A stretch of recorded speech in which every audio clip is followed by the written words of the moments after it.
Hi friends, I hope you're all doing well. Few days back, one of my friends asked me, "Okay, Kasim, it seems you are more committed. It seems you have got a lot of willpower. What is that you do?" Okay, so I told, "I think you are making fun of me. Okay, so today is my turn, right?" And he said, "No, no, no, no, Kasim, I'm serious. Okay, it seems that you are doing something. Okay, and it seems you are much more committed, and it seems you have got a lot more willpower. What do you do?"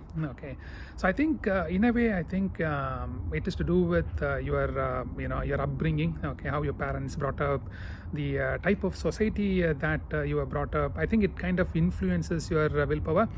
And in my simple ways, right, I try to finish the work that I start. Okay, that work need not be so complicated work. Okay, it could be simple activities. Okay, say for example you're going to bed, right?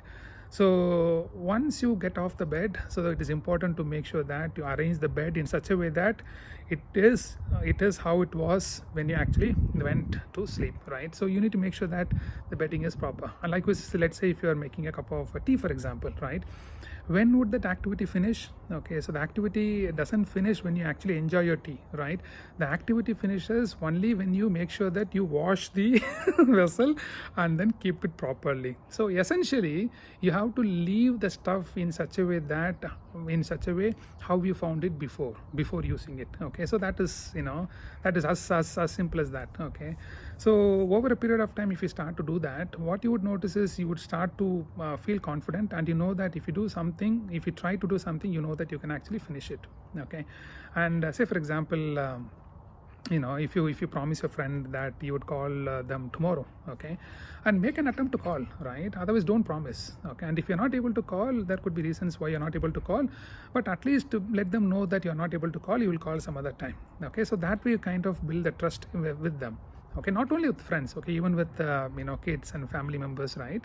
Okay, so if you promise your son or a daughter saying that, okay, dad will get you this, mom will get you that if you do this, if you do that, and when the kids actually do that, make sure that you honor your promise. If you don't honor your promise, the kids will think, you know what, my dad says something and he wouldn't actually do that. Okay, so you're kind of losing that trust with them, isn't it? So over a period of time, if you actually continue to do that, you would then start to realize that you build a trust with your colleagues as well. Okay, so if your colleague is actually sending you an email, you know that you would want to respond to that email. If you're not able to respond, you would at least inform them that I would get back to you, later this week or tomorrow, whatever, right? And someone is trying to call you, you also make sure that you respond to their call. If you're not able to respond to the call, at least let them know that you would get back at so and so time and so and so date, right? So that way, you kind of make a promise, you kind of make a commitment, and try to stick to that commitment, try to honor that promise. Okay, I think it is very important. I mean, the reason being, right, I mean, if we don't honor our promise, if we don't stick to our commitment, we lose some kind of a credibility, okay, with others, and others will think, oh, this guy will say this, you won't do that. Okay, but forget about others thinking about us. More important, right, we would start to doubt ourselves. Okay, if we don't actually honor our promise, right, we start to doubt ourselves. So tomorrow, if you want to start an activity, right, we would start to doubt ourselves, can I do it? Because if you can't actually honor the promise in simple task, right, it is difficult to kind of keep up with that. Okay, I think more or less, I think everyone start the task, but then kind of leave it midway, isn't it? So I think if we try to finish it, then in a way we can kind of develop our willpower.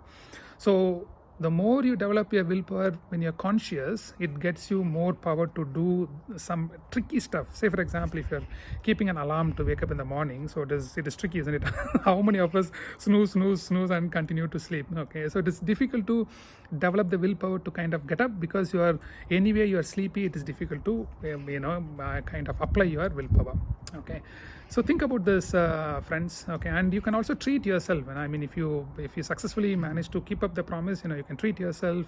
And if you want to develop this willpower, start slowly. Okay, don't try to do too many things at one time. Start one thing, try to keep up with that, maybe for 10 days or 20 days or whatever, and try to then incorporate another activity, and then stick with that. Okay, so that way you can kind of develop your willpower. Okay, I think it is similar to your muscle power, isn't it? So you go to the gym and build your muscles, and likewise, these are simple ways to kind of develop your mind power, your willpower. Hope you found this useful, friends. Take care. Okay, see you. Bye bye.